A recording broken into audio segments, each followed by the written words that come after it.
Yeah. First of all, my name is Ray Lewis. I'm a retired Philadelphia police captain. My sign is about, we want the truth. We don't want any cover-up. And the way the police chief is handling this investigation, it looks like 100% cover-up. He did not come out with any information about the officer or the shooting for 6 days. What does that tell you? That means they had 6 days to scheme about how they were going to present this case, and there was no transparency, and that's an insult to the community, the fact that it took 6 days. And then after he did come out with the name of the officer, what's he do? He also comes out with information that Michael Brown stole Swisher cigars. Like that's a reason that he could be killed. That was atrocious that you would even put that out. He could have stole a Rolls Royce, and that does not give you permission to kill the individual. Absolutely. So how do you think the community is going to continue to respond to this? I've been asking, the community members out here all day if this is a regular activity, how the police react to them, and what their thoughts are, how the situation could escalate if no charges are filed against Darren Brown. The situation will definitely escalate. This will be ugly. It's with the grand jury now. The grand jury, I'm sure, will not want to take the responsibility of making a decision that he's innocent. The grand jury is going to let a trial, 12 jurors decide that, and take the heat on the decision, if in fact they find him not guilty. That's always a possibility. I doubt that very strongly that that's going to happen here, because of the evidence I've seen. But it could happen, and if it does happen, they better come out with a lot of good information that's reliable and credible to this community as to why the officer was justified in killing Michael Brown. If they don't come out with evidence that the officer was good justifiable evidence, I'm not going to be here when this breaks out. That's going to be a war zone. What are your thoughts on, some people say this is a systemic issue within the police force itself, not only violence and murder on young black men, but just, men, women, dogs all across the country. What are your thoughts on that? There's always been police brutality. It's being recorded now, and it's being shown to the public. Not the camera you have, but everybody has a camera with a cell phone. So you are seeing so much more police brutality due to those cell phones, but it's always been there. What about the militarization of the police that has been documented as growing over the past 5 years? Federal funding? Just today, I read where the federal government is going to look into that, and they're going to decide whether or not they should continue giving police forces this military equipment. I'm dead set against it. Nowhere has there been a riot or any type of situation where you needed that equipment to justify it. You don't need. Officers now are armed with very strong handguns, very powerful. I know in Philadelphia we went from a Smith & Wesson 38 to a Glock 9mm. It's an extremely powerful weapon. One bullet out of there is going to knock you down and kill you if it's in the right place, of course. But they have their bulletproof vests. They have their helmets. You don't need these machine guns and all this other stuff. And the way they handled it with tear gas and smoke bombs, they just created chaos. All right, that was just pure chaos. If you want to disperse a crowd, there's a tactic that has been practiced and proven to work much better than just randomly and sporadically shooting tear gas and smoke bombs. You get a dozen officers all in line. You're going to need a lot of officers for this, by the way. But they had a lot of officers. They had officers from every county around them.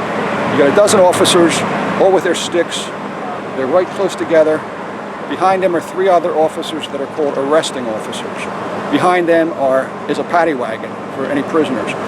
You have this setup of a dozen officers in as many locations as you need to disperse the crowd. And this is going to sound inappropriate, but really it works.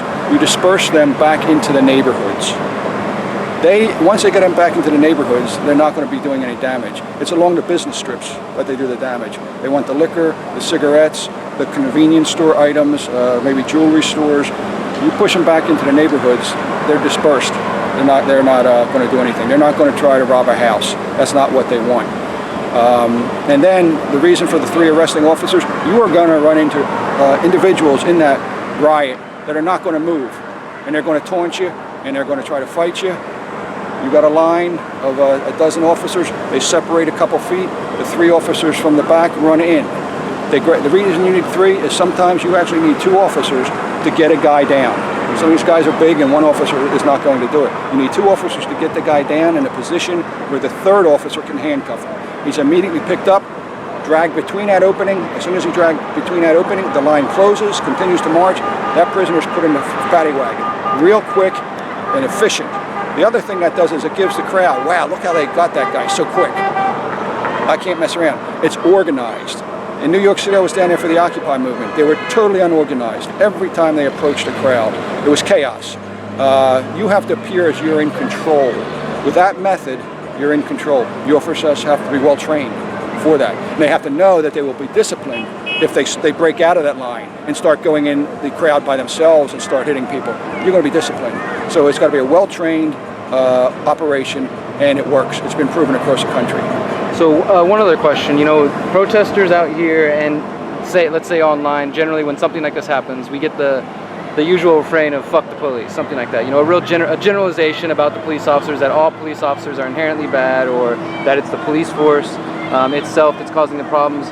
What are your thoughts on that generalization, and why don't more officers arrest other officers or step up to the plate? Sure. All right. Well, first, I know why don't officers arrest other officers? The reason is that officer is putting his welfare and perhaps his life in jeopardy. Or he could be putting his job in jeopardy. And here's the thing. We all have, mortgage payments to pay, families to feed. You don't want to end up living with a relative or, a homeless shelter or whatever.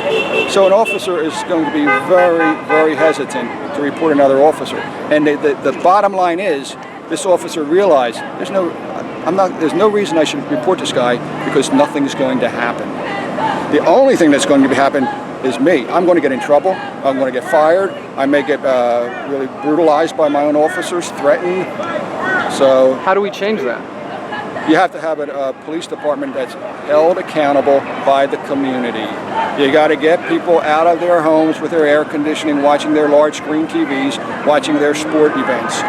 People don't want to deal with this. People don't want to deal with that police problem. If they're not victims of it, hey, no cop is bothering me when I'm watching this basketball game and having my beer. I don't care about it. That's the problem. Not enough. You don't have enough people to have a sense of moral justice. Like there's a lot of people here. These people here have a moral sense of justice, and unfortunately, there's not enough people to have that to get them out of their homes and hold police departments accountable.